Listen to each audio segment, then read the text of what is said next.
Today, I'm going to talk about how Singaporeans feel about their English accent, Singlish, and how it impacts their daily lives. In Singapore, English is widely spoken, but the way it's spoken is different from standard English. We look at how people use Singlish, how they feel about it, and how they affects their self-perception, and how they are seen by others. Singlish is more than just an accent. It's a big part of Singapore's culture and identity. So, question number one. How do the speakers in the video demonstrate their attitudes towards the English language? The speakers in the video shows a strong sense of pride in their Singlish accent. They view it as an important part of their identity and the unique feature of Singapore's culture. Even though they know it's different from standard English, they embrace it because it reflects their background and the multicultural influences in Singapore. One mentions that while Singlish might not always be seen as refined by foreigners, it's something that Singaporeans should be proud of. It's not just an accent, it's a language they've developed that carries meaning and history of the country. Question number two. What factors influence the way the individuals in the video use English? The way the speakers use English changes depending on who they are speaking to and the situation. When talking to their friend or other Singaporeans, they comfortably use Singlish, which includes local slang and expressions. However, when interacting in formal or professional environments or when speaking with foreigners, they adjust by using more standard English. This shows how the context, including the social setting and the people they're talking to, influences the way they speak. It's also a way to ensure they're understood, especially since English can sometimes be difficult for non-Singaporeans to follow. Question number three. How do the participants' behaviors reflect their comfort level with English? The participants' behavior give us a good sense of how comfortable they are with their use of English.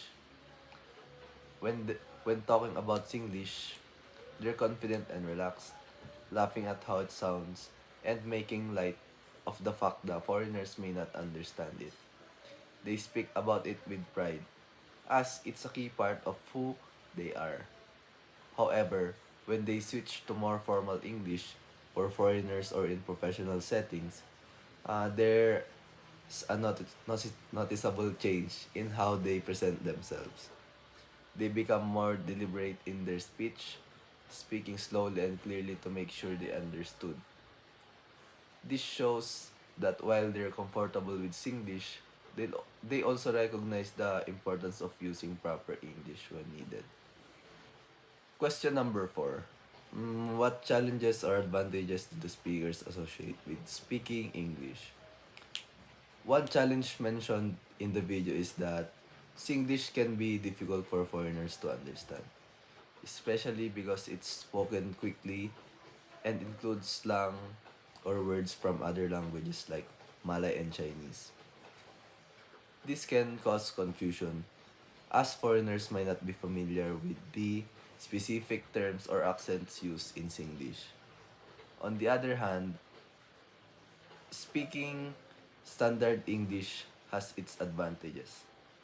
It allows Singaporeans to communicate more easily with people from other countries, particularly in professional or formal settings. It also helps with job opportunities as many international businesses prefer employees who can speak English fluently. So while Singlish is important, part of Singapore's identity, speaking standard English can help people navigate the global stage. Last question number 5. Based on the video, what conclusions can you draw about how English proficiency impacts on individuals' self-perception and interaction with others? So from the video, it's clear that English proficiency plays a big role in how individuals see themselves and how they interact with others.